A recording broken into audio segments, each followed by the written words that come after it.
आज इस सीरीज़ में, रिवीजन की इस सीरीज़ में हम पीडिग्री एनालिसिस के बारे में बात करेंगे।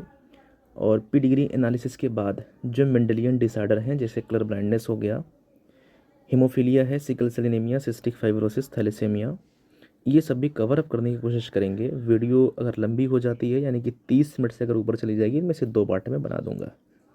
तो चलिए देखते हैं, टाइम को ख़राब ना करते हुए हम पीडिग्री एनालिसिस के ऊपर बात करते हैं। इनमें 2 चीज़ें हैं, एक तो पीडिग्री एनालिसिस की डेफिनेशन आपको समझना है और फैमिली ट्री समझना है। पीडिग्री एनालिसिस में हम क्या करते हैं ना, कि पीडिग्री को एनालिसिस करने के लिए हम सिंबल्स का इस्तेमाल करते हैं। रीज़न ये है कि हम एनिमल में प्लांट की तरह कंट्रोल क्रॉस नहीं करा सकते।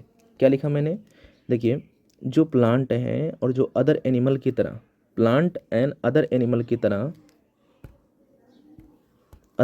तरह, जो ह्यूमंस हैं, इसमें कंट्रोल क्रॉस पॉसिबल नहीं है। इसलिए हम क्या करते हैं, सिंबल की हेल्प लेके स्टडी कर देते हैं। जैसे हम प्लांट में क्या करते थे कि एक प्लांट बना देते थे, उसमें हम फ्लावर दिखाते, फिर यहाँ से क्या लेते, एंथर होता है, एंथर के अंदर पोलन ग्रेन, इस पोलन ग्रेन को हम क्या करते, फीमेल की स्टिग्मा पे लैंड करा देते थे और पॉलिनेशन करा देते थे। तो ये चीज़ प्लांट के अंदर पॉसिबल है, ह्यूमन्स के अंदर हम ऐसा नहीं कर सकते हैं। तो उसमें हम क्या करते हैं, सिंबल्स की हेल्प से चीज़ों को समझते हैं। थोड़ा सिंबल का मैं आइडिया दे दूँ, जैसे अगर मैं लिख रहा हूँ इस तरीके से, स्क्वायर बना दिया मतलब ये मेल हो गया, मैंने सर्कल बना दिया मतलब क्या हो गई, फीमेल हो गई। इन दोनों के बीच की एक लाइन खींच दिया मतलब मैटिंग हो रही है। इनसे फिर एक लाइन खींच के हमने बोला कि ये इनका एक मेल चाइल्ड हो गया, ये इनकी एक फीमेल चाइल्ड हो गई। तो ये होती है सिंबल पीडिग्री की। तो अब समझते हैं पीडिग्री एनालिसिस की डेफिनेशन क्या है। किसी भी ट्रेट को एनालिसिस करना, हर एक जनरेशन में किसी एक परिवार के, इसी का नाम क्या होता है, पीडिग्री एनालिसिस। एक परिवार में जो जनरेशन आई, उस हर एक जनरेशन में, F1 F2 F3 जनरेशन में किसी ट्रेड की एनालिसिस का नाम क्या होता है, पीडिग्री एनालिसिस। और इस एनालिसिस को आप कैसे बना पाओगे, ये जो रिप्रेजेंटेशन देखा ना आपने, एक ट्री की तरह होता है, कि मतलब ब्रांचेस निकलती हैं, फिर इनके बाद में देखिए, इनके बाद में इनकी यहाँ पे शादी होगी, मैटिंग होगी, तो इनके तो ब्रांचेस निकल रहे, इसलिए इसका नाम क्या पड़ा, फैमिली ट्री नाम देते हैं। ठीक है। तो फैमिली ट्री क्या होता है, ये inheritance of a particular trait, जो कोई एक ट्रेट जो है किस तरीके से पेरेंट से प्रोजनी के अंदर जा रहा है, इसके इनहेरिटेंस को ग्राफिकल फॉर्म में रिप्रेजेंट करके दिखाना ही क्या होता है, फैमिली ट्री कहलाता है। आइए समझते हैं सिंबल क्या है। मेल का सिंबल बता दिया, फीमेल में सर्कल है। और अगर हमने क्या किया, सिंबल इस तरीके से दिया, इस तरीके से दिया, इसका मतलब इसमें जो जेंडर है वो अनस्पेसिफाइड है, आप जेंडर के बारे में नहीं बता सकते। और अभी बताया कि अगर स्क्वायर लिया आपने और आपने क्या किया, सर्कल ले लिया, और इसमें इसमें हमने क्या किया, इसको फिल कर दिया इस तरीके से, तो मतलब इसमें मेल को डिसीज़, इसमें फीमेल को डिसीज़ है, और इसमें जिनका जेंडर अनस्पेसिफाइड है उनको डिसीज़ दिखाया गया इस तरीके से। फिर मैटिंग का मैंने बताया आपको कैसे होगा, यहाँ पे देखिए, मेल एंड फीमेल लेके एक एरो खींच दिया, मैटिंग है। और अगर मेल एंड फीमेल के बीच में 2 लाइन आपने खींचा, इसका मतलब है कि सेम खून, सेम ब्लड की मैटिंग है, जिसे हम लोग बोलते हैं कंसेंग्यूनियस मैटिंग कह देते हैं। ठीक। इसके बाद है, ये पेरेंट हमने लिया, पेरेंट से फिर बच्चे पैदा हुए, इनमें से एक फीमेल है, दूसरी कौन सी, मेल है। और ये चीज़ जो जाएगा कहाँ से, आर्डर टू बर्थ जो आप लिखोगे वहाँ से लेफ़्ट टू राइट लिखा जाएगा, यानी कि इस दिशा में लिखोगे। यानी कि ये फीमेल हो गई, ये मेल हो गया, इसके बाद भी अगर आप कोई लिखना चाहोगे, फीमेल लिखोगे फिर मेल लिखोगे, इस तरीके से होगा। ठीक है। ठीक। इसके बाद इसमें क्या है कि अगर हमने क्या किया, पेरेंट को नॉर्मल दिखाया, ये पेरेंट है, ये इसमें देखिए नॉर्मल है ये, और इससे एक मेल चाइल्ड पैदा हुआ, ये अफेक्टेड दिखा दिया इस तरीके से, ये अफेक्टेड हो गया। और अगर हमने इस तरह बना के और यहाँ पे 5 लिख दिया, इसका मतलब क्या कि 5 अनअफेक्टेड ऑफस्प्रिंग हो गई। ठीक। इसके बाद क्या है कि यहाँ पे एक मेल हो गया, ये एक फीमेल, यानी कि पेरेंट बने। और यहाँ से हमने इस तरीके से 2 अगर दिखा दिया, तो यहाँ पे क्या है, ये ट्विंस हैं आपस में ये। और अगर हमने इन ट्विंस में ऐसे भर दिया, मतलब ट्विंस भी क्या हो गए, अफेक्टेड हो गए। तो ये सिंबल आई थिंक आपको समझ में आया होगा। अब समझते हैं जो पीडिग्री एनालिसिस है, इसको कैसे किया जाता है। चलिए, तो क्या है कि जो पीडिग्री एनालिसिस की सहायता से जो जेनेटिक स्टडी है, ठीक है ना, जो जेनेटिक डिसऑर्डर है, इसको स्टडी किया गया। तो हम इसे कैसे क्लासीफाई करते हैं, मेंडेलियन का जो जेनेटिक डिसऑर्डर था, इसकी 2 कैटेगरी है। एक तो मेंडेलियन डिसऑर्डर में, दूसरा कौन सा, क्रोमोसोमल। इस क्रोमोसोमल में हमने स्ट्रक्चर भी पढ़ लिया है और नंबर वाला भी देख लिया है। अब इस मेंडेलियन डिसऑर्डर की बात करते हैं। इसमें दो कैटेगरी, एक डोमिनेंट, दूसरी कौन सी, रेसेसिव। जब आपको डोमिनेंस पता चल जाएगा तो हम क्या करेंगे, डोमिनेंस में ऑटोसोमल देखेंगे। ऑटोसोमल का मतलब ये है कि उस क्रोमोसोम का जो रिलेशन है अगर वो 44वें तक था, यानी कि अगर बीमारी आपको 22वें क्रोमोसोम से जुड़ी हुई है, बीमारी अगर आपकी दूसरे क्रोमोसोम से जुड़ी हुई है तो ये ऑटोसोमल। बाकी अगर 45 एंड 46 क्रोमोसोम से जुड़ी है तो उसे क्या बोलेंगे, एक्स लिंक्ड कह देंगे। इसी तरीके से रेसेसिव वाले में है, इसमें भी एक एक्स लिंक्स हो सकती है, दूसरी कौन सी होगी, ये ऑटोसोमल हो जाएगा। तो समझिए 4 कैटेगरी कुल बन रही है। कौन कौन सी बन रही है मैं आपको बता दे रहा हूँ। जैसे अगर हम डोमिनेंट की तरफ चलें और किसकी तरफ चलें, रेसेसिव की तरफ चलें। थोड़ा सा मैं और क्लियर लिखूँ, फिर से देखिए, डोमिनेंट और दूसरा कौन सा, ये रेसेसिव। इस डोमिनेंट में दो कैटेगरी कि वो ऑटोसोमल डोमिनेंट है या फिर एक्स लिंक डोमिनेंट है। रेसेसिव में भी दो कैटेगरी कि वो ऑटोसोमल रेसेसिव है या फिर एक्स लिंक्ड रेसेसिव है। समझ रहे हो? तो इस तरीके से कुल कितना बन जाएगा, 4 बन जाएंगे। कौन कौन से 4 बनेंगे देखिए, एक तो ऑटोसोमल डोमिनेंट की कैटेगरी, ऑटोसोमल, ये autosomal dominant category, x linked dominant की कैटेगरी, ऑटोसोमल रेसेसिव और एक्स लिंक्ड रेसेसिव। यही 4 पहचानना है आपको। और इस चीज़ को पहचानने का तरीका मैंने बताया है, कैसे डोमिनेंट कैले और कैसे रेसेसिव पहचानेंगे। देखिए, आप पूरी पीडिग्री को देखो, अगर उस पीडिग्री में आप पहले वो चेक करिए जहाँ पे कहीं बच्चा अफेक्टेड है। अगर अफेक्टेड बच्चा मिल गया, ठीक है ना, तो पेरेंट भी क्या हो, अफेक्टेड हों। आपको अनअफेक्टेड चाइल्ड मत देखना है, जो अफेक्टेड चाइल्ड हैं अगर उसके पेरेंट अफेक्टेड हुए तो मतलब क्या, वो डोमिनेंट। और अगर ऐसा नहीं हुआ तो क्या बन जाएगा, वो रेसेसिव बन जाएगा। जैसे यहाँ पे देखिए, अफेक्टेड है ये, इस अफेक्टेड के पेरेंट अफेक्टेड है, ये अफेक्टेड है, इसके पेरेंट अफेक्टेड है, मतलब क्या बनेगी, डोमिनेंट बन गई। तो जैसे ही आपको डोमिनेंट मिल जाए उसके बाद हम क्या चेक करेंगे कि ये ऑटोसोमल है कि एक्स लिंक्ड है।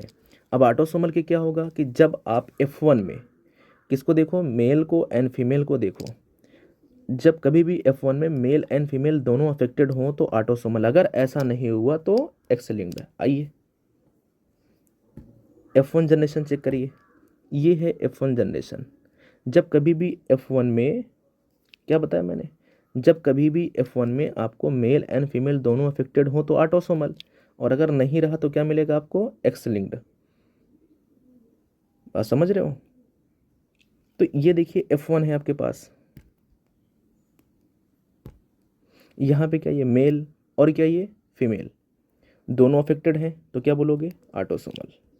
वही बता ना, जब कभी भी F1 में आपको मेल एंड फीमेल दोनों अफेक्टेड दिखाई देंगे तो ऑटोसोमल, अगर ऐसा नहीं रहा तो क्या बोलोगे आप, एक्स लिंक्ड कह दोगे। आइए इसको पहचानते हैं, पहले इसको देखते हैं कि ये डोमिनेंट है कि रेसेसिव है। बच्चा अफेक्टेड है और पेरेंट भी अफेक्टेड, बच्चा अफेक्टेड पेरेंट अफेक्टेड नहीं। अब ये तो डोमिनेंट है ही नहीं, ये तो ऑटोसोमल बन गई ना। मैंने क्या बताया था, जो अफेक्टेड बच्चे होंगे उनके पेरेंट अफेक्टेड होने चाहिए। तो एक जगह पे ही आपको खाली अफेक्टेड बच्चे के पेरेंट अफेक्टेड नजर आए, पूरी पीडिग्री में अफेक्टेड बच्चे के पेरेंट अगर अफेक्टेड है तो डोमिनेंट, अगर नहीं है तो ऑटोसोमल, सॉरी अगर नहीं है तो रेसेसिव। ये चीज़ समझ रहे हो? तो ऐसे हम पीडिग्री को चेक करेंगे और इसका आंसर बता देंगे। अब इसके बाद क्या है, अगर डोमिनेंट अगर आपको मिलेगा, तरीका पता चल चुका, इसके बाद रेसेसिव की पहचान कैसे करेंगे वो बता दिया। अगर रेसेसिव में फिर आपको देखना होगा कौन एक्स लिंक्ड है और कौन ऑटोसोमल है। ये अगर पूरी पीडिग्री में कोई भी फीमेल अफेक्टेड ना हो, पूरी पीडिग्री में कोई भी फीमेल अफेक्टेड ना हो तो एक्स लिंक्ड, और अगर ऐसा नहीं हुआ तो ऑटोसोमल बन जाएगा। और ये जो फार्मूला मैंने आपको बताया ना, ये याद रखना पूरी पीडिग्री के लिए नहीं है, 90% ये ट्रिक आपके पास लगेगी, इसे ध्यान देना। बाकी आपको जो पता लगाने का तरीका है, आप जीनोटाइप बना बना के पता लगा सकते हो। जैसे हम ये चीज़ जानते हैं ना कि अगर कोई भी बीमारी एक्स लिंक्ड होगी, मैं थोड़ा सा बेसिक आपको समझा दूँ, कोई भी डिसीज़ कैसी हो, एक्स लिंक्ड हो, तो फीमेल में एक्स लिंक्ड वाली कैरियर का भी ऑप्शन आता है, और जो कैरियर होता है वो बिल्कुल कैसे होते हैं, नॉर्मल होते हैं। जैसे एक्स और वाई, एक्स एक्स, ये तो है फीमेल और ये क्या, ये मेल। हमने कहा कि जीन का संबंध किससे है, वो एक्स से है, यहाँ पे बीमारी लगा दिया, यहाँ पे बीमारी लगा दिया, तो इस केस में मेल क्या हो जाएगा, ये अफेक्टेड बनेगा, और इस केस में फीमेल कैसे रहेगी, नॉर्मल रहेगी। ये तो एक्स लिंक्ड वाली बात हो गई। और अगर मैंने बोला कि बीमारी ऑटोसोमल है तो ऑटोसोमल में आप एक्स वर्ड मत उठाइएगा, अब ए से काम चलाइएगा, capital A capital A capital A small A और स्मॉल ए स्मॉल ए। देखिए अगर डिसीज़ ऑटोसोमल डोमिनेंट हुई तो इसमें भी आपको बंदा जो भी होगा वो अफेक्टेड होगा। अगर डोमिनेंट हुई तो इसमें भी अफेक्टेड होगा। इस केस में सिर्फ वो नॉर्मल मिलेगा। अगर वो डिसीज़ कैसी रही, ऑटोसोमल रिसेसिव रही, तो इसमें क्या होगा, अगर डिसीज़ ऑटोसोमल, ये कौन सा बनाया मैंने, ये कैसे, ये ऑटोसोमल डोमिनेंट की है। एक ऑटोसोमल आप रिसेसिव बना सकते हो, वो कैसे, देखिए मैंने लिखा ऑटोसोमल रिसेसिव है तो कैपिटल ए इस केस में डिसीज़ नहीं होगी, कैपिटल ए स्मॉल ए इस केस में भी डिसीज़ नहीं होगी। ऑटोसोमल रिसेसिव में स्मॉल ए अगर आएगा तो उसके पास क्या होगी, ये डिसीज़ आपको देखने को मिलेगी। तो इस तरीके से भी हम बना सकते हैं, थोड़ा सा ये लेंदी हो जाएगा लेकिन ये 100% एक्यूरेट है ये, और ये वाला सिर्फ 90% ही सही है, हर पेडिग्री के लिए नहीं बैठेगी ये बातें। क्लियर है ये। तो हमने बताया कि सीक्वेंस कैसे चेक करेंगे। सबसे पहले आपको क्या चेक करना है कि डोमिनेंट एंड रिसेसिव, अगर अफेक्टेड बच्चे जो हैं उनके सभी जितने भी लोग पेडिग्री में अफेक्टेड हैं, अगर उसके पेरेंट अफेक्टेड हुए तो डोमिनेंट, अगर नहीं निकले तो रिसेसिव। फिर डोमिनेंट में हम क्या चेक करेंगे, ऑटोसोमल एंड एक्स लिंक्ड। बता दिए कैसे, ऑटोसोमल की पहचान क्या है, अगर F1 जनरेशन में मेल एंड फीमेल दोनों अफेक्टेड तो ऑटोसोमल, अगर ऐसा नहीं था तो एक्स लिंक्ड। वो चीज़ यहाँ पे रिसेसिव के लिए भी देख लेना, ठीक है ना। तो यहाँ पे कुछ पेडिग्री हमने आपको दे दी है, और ये वाली पेडिग्री देखिए बहुत पूछता है, जो कि मायोटोनिक डिस्ट्रॉफी की है और एक ऑटोसोमल डोमिनेंट डिसीज़ है। ये कैसी है, ये ऑटोसोमल डोमिनेंट है। चेक करें, देखिए यहाँ पे बच्चा क्या, ये अफेक्टेड है ना, यहाँ पे बच्चा क्या, अफेक्टेड, तो अफेक्टेड बच्चे के पेरेंट अफेक्टेड, यहाँ पे बच्चा क्या अफेक्टेड, अफेक्टेड बच्चे के पेरेंट अफेक्टेड, मतलब क्या निकल गई, डोमिनेंट निकल गई। एक बात मैं आपको और बता देता हूँ, एक पेडिग्री जो होती है, ये एक पेडिग्री ऐसा नहीं कि सिर्फ वो एक ही डिसऑर्डर पे बैठेगी, एक पेडिग्री एक से ज़्यादा डिसऑर्डर पे भी बैठ सकती है। मतलब ये sex linked dominant, sex linked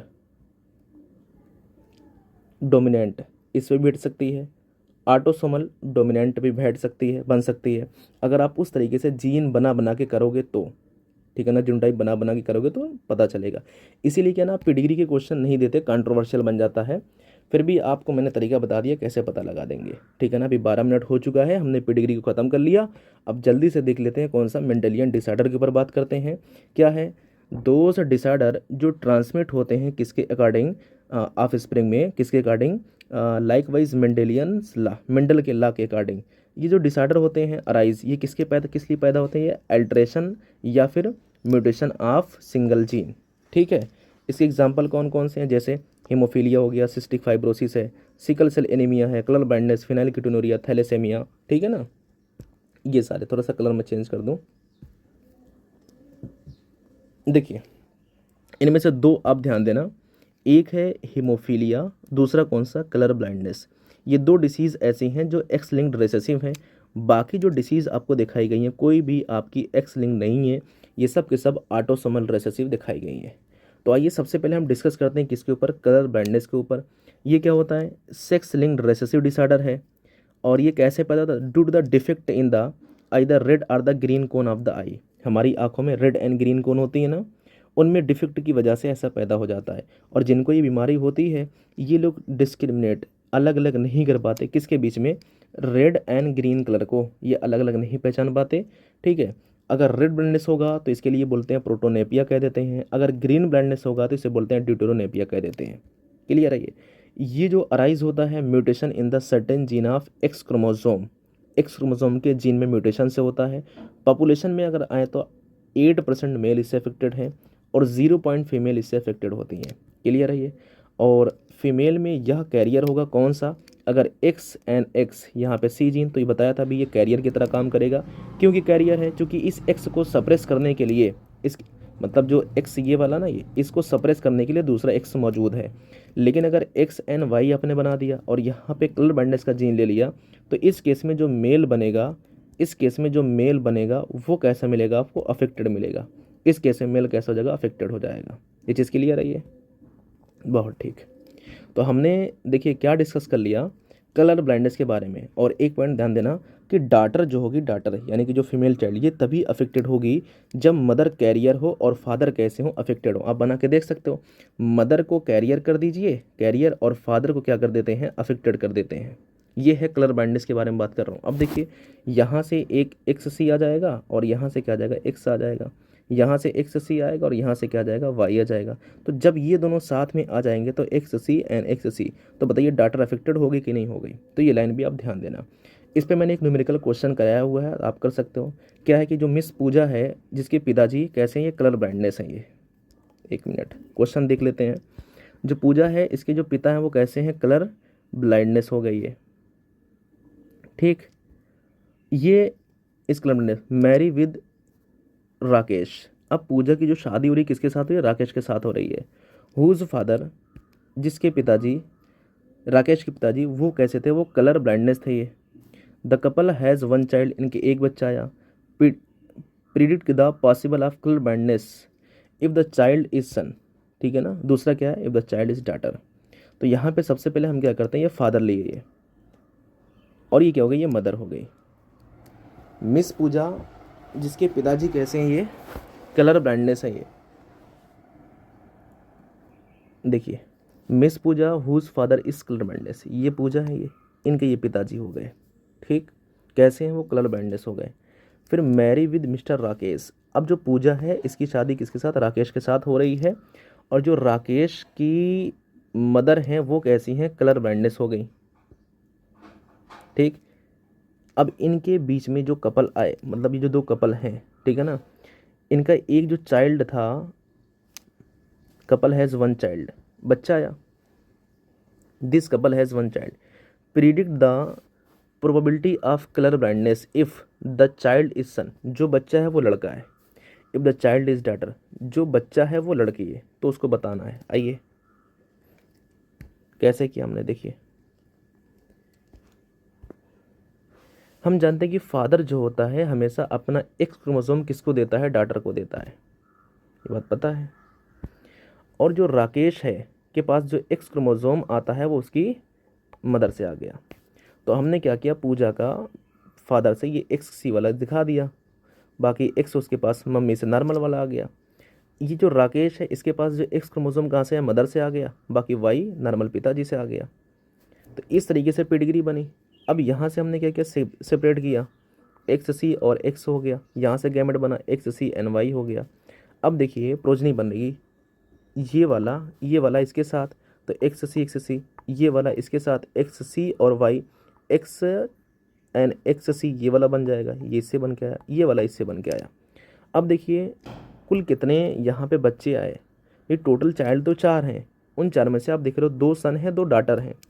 तो अगर 2 सन में से आप आ जाओ, वो क्या बोला था कि अगर बच्चा कैसा हो वो सन हो उसके बारे में, तो 2 सन में से आपको क्या मिल गया, एक अफेक्टेड मिल गया। भाई एक लड़का ये पैदा हुआ, एक लड़का ये अफेक्टेड है, तो 50%। और 2 डॉटर में से एक अफेक्टेड मिल गई, ये वाली अफेक्टेड मिल गई, ये तो नॉर्मल है, ये मतलब कैरियर की तरह काम करेगी, नॉर्मल है, तो ये भी कितनी आ गई, 50% आ गया। तो हमने क्या किया, कलर ब्लाइंडनेस के ऊपर एक न्यूमेरिकल क्वेश्चन भी डिस्कस कर लिया। अब चलते हैं किसके ऊपर, हेमोफीलिया, या इसे बोलते हैं ब्लीडर्स डिसीज़ भी कह देते हैं। हेमोफीलिया में क्या होता है कि एक स्मॉल कट लग जाने की भी नॉन स्टॉप ब्लीडिंग होती है। ये बीमारी भी कैसी होती है, सेक्स लिंक्ड रिसेसिव डिसीज़ होती है। रॉयल डिसीज़ भी कहते हैं, क्योंकि क्वीन विक्टोरिया इस बीमारी के लिए किसकी तरह काम कर रही थी, कैरियर की तरह काम कर रही थी। जैसा कि अभी मैंने बताया आपको, एक सिंपल कट होगा, नॉन स्टॉप ब्लीडिंग होगी, due to the clotting factor is affected हो जाते हैं। ये जो ट्रांसमिट होती है बाय द हेटेरोजाइगस फीमेल, यानी कि अगर एक्स हेमोफीलिया एक्स, ऐसी फीमेल को हेटेरोजाइगस कह देते हैं, इसी से ये ट्रांसमिट होती है। आगे क्या है कि फीमेल का, देखिए जो फीमेल है, फीमेल इसका हेमोफिलिक होना ये एक्सट्रीमली रेयर होगा। क्यों, क्योंकि मदर को कैरियर और फादर को हेमोफिलिक होना पड़ेगा। अगर फीमेल हेमोफिलिक हो तो इस केस में फादर हेमोफिलिक होना चाहिए और मदर को क्या होना चाहिए, कैरियर होना चाहिए। अब क्या है, हेमोफिलिक फादर,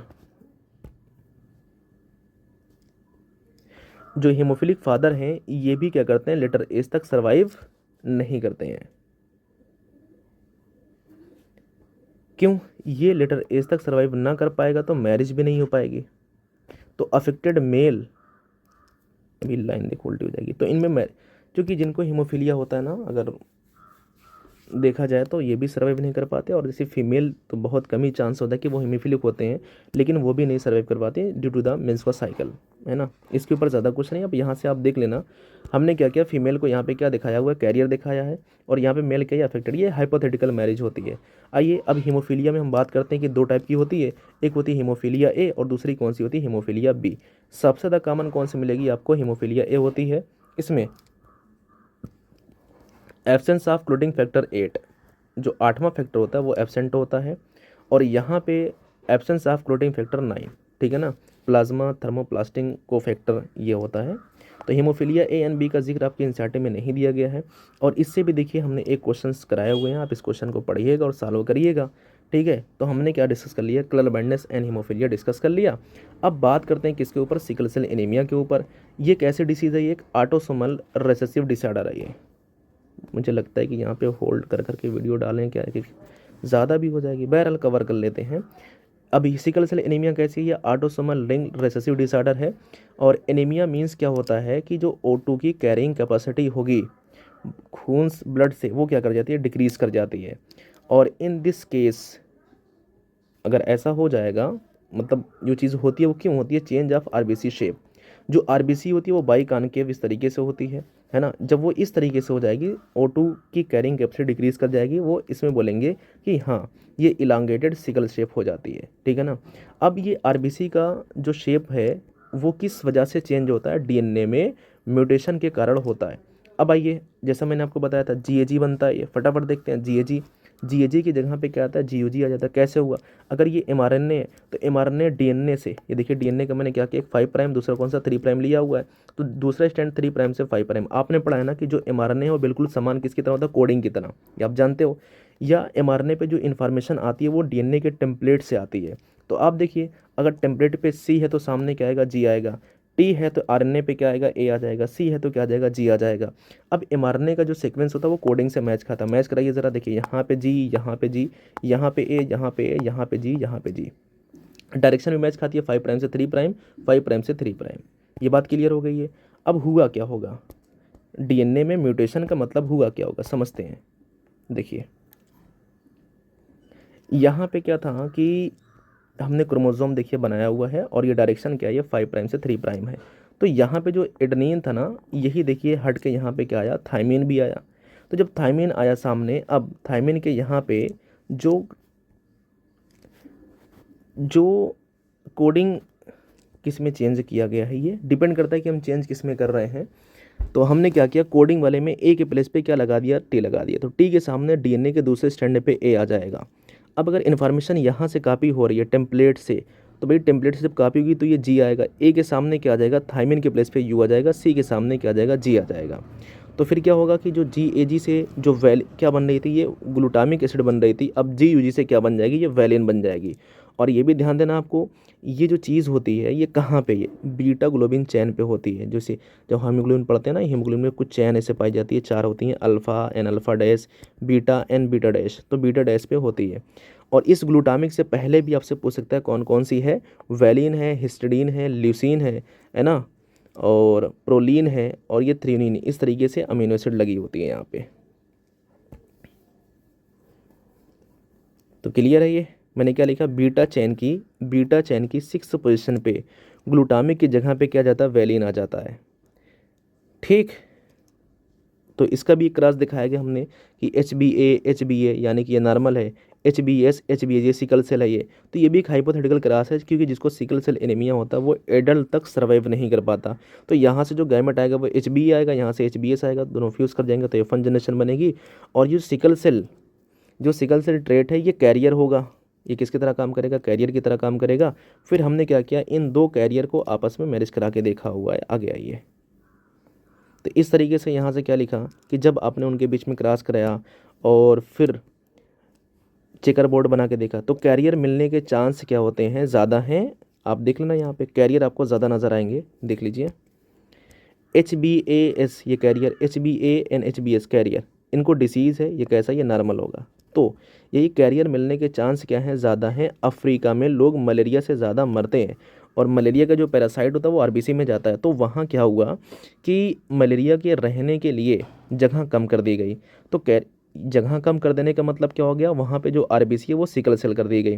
तो कैरियर वाले का नेचुरल सिलेक्शन हुआ और इनकी 50% आरबीसी कैसी होगी, सिकल सेल हो गई, जिससे जो प्लाज्मोडियम आरबीसी में सर्वाइव नहीं कर पाता और लोग मलेरिया से नहीं, मतलब लोगों को मलेरिया नहीं होता तो बच जाते थे वो। क्लियर है ये।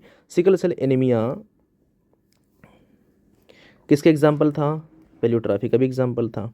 फिनाइलकीटोनुरिया आप ऑलरेडी डिस्कस कर चुके हो। लास्ट हम देखते हैं किसके बारे में, थैलेसेमिया के बारे में। थैलेसेमिया कैसी बीमारी है, ये भी एक ऑटोसोमल लिंग रेसेसिव डिसऑर्डर है। ये कैसे पैदा होता है, कास्ड बाय म्यूटेशन या फिर deletion of the gene ultimately result in the reduce the rate of synthesis of one of the globin chain alpha and beta. यानी कि जब जो ग्लोबिन की अल्फ़ा एंड बीटा चेन की जो सिंथेसिस है वो घट जाए, रिड्यूस कर जाए, यानी कि हम कह सकते हैं इसमें क्या होगा, थैलेसेमिया में कोई चीज़ रिड्यूस हो रही है, घट रही है, क्वांटिटी कम हो रही है। और जो सिकल सेल एनीमिया था वहाँ पे क्वालिटी चेंज हो रही थी, इसलिए सिकल सेल एनीमिया कौन सा डिसऑर्डर है, क्वालिटेटिव डिसऑर्डर है। जबकि थैलेसेमिया कौन सा बनेगा, क्वांटिटेटिव डिसऑर्डर बनेगा। अब थैलेसेमिया में क्या होगा कि अगर अल्फा चैन घटेगी तो इसे क्या बोल देंगे, अल्फा थैलेसेमिया। अगर बीटा चैन कम बनेगी तो इसे क्या बोल देंगे, बीटा थैलेसेमिया के नाम से जानते हैं, लिखा हुआ है। थैलेसेमिया कितने टाइप की है, 2 टाइप की है, based on which chain is affected, कि कौन सी चैन अफेक्टेड हो रही है।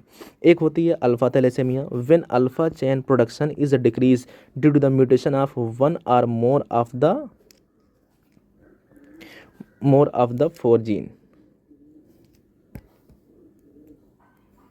देखिए इसमें क्या है कि क्रोमोसोम नंबर 16 हमने बना दिया, यहाँ पे एक जीन ये लिया, एक जीन ये लिया। जीन कौन सा, ये HBA अल्फ़ा को बताएगा, HBA1 था, HBA2 था ये। बाकी दूसरा वाला क्रोमोसोम उसके ऊपर भी जीन मिलेगा आपको, इसलिए वहाँ पे 4 दिखाया गया है। तो चलिए देखते हैं क्रोमोसोम नंबर 16 का जो संबंध है वो किससे है, अल्फ़ा थैलेसेमिया से है। इसके बाद है कौन सा, beta thalassaemia, when the beta chain production is less due to one or both the gene change. जैसे इस पे अपने क्रोमोसोम इस तरीके से बना के दिखा सकते हो ना, तो यहाँ पे एक जीन होगा, यहाँ पे एक जीन होगा, तो हमने एक लेके समझाया। क्रोमोसोम नंबर 11 से इसका संबंध है कि अगर हमारे पास जो जीन मिलेंगे, इसके जो ये यहाँ पे जीन मिलेंगे, अगर जो HBB नाम का जीन होगा इसका प्रोडक्शन घट जाए म्यूटेशन की वजह से, तो इसे बोल देंगे बीटा चैन थैलेसेमिया कह देंगे।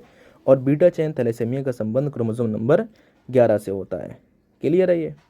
अब यहाँ पे last point, thalassaemia is a quantitative disorder, क्योंकि HB का यानी कि जो हीमोग्लोबिन है इसका प्रोडक्शन क्या होता है, डिक्रीज कर जाता है। मैंने आपसे कहा था अगर वीडियो 30 मिनट से ऊपर चली जाएगी तो 2 टुकड़े में कर देंगे, और अभी वीडियो 27 मिनट 33-34 सेकंड की हुई है। और इस तरीके से आपका जो जेनेटिक्स है प्रिंसिपल ऑफ इनहेरिटेंस ये कंप्लीट हो गया है। नेक्स्ट हम पढ़ेंगे मॉलिक्यूलर बेसिस ऑफ इनहेरिटेंस।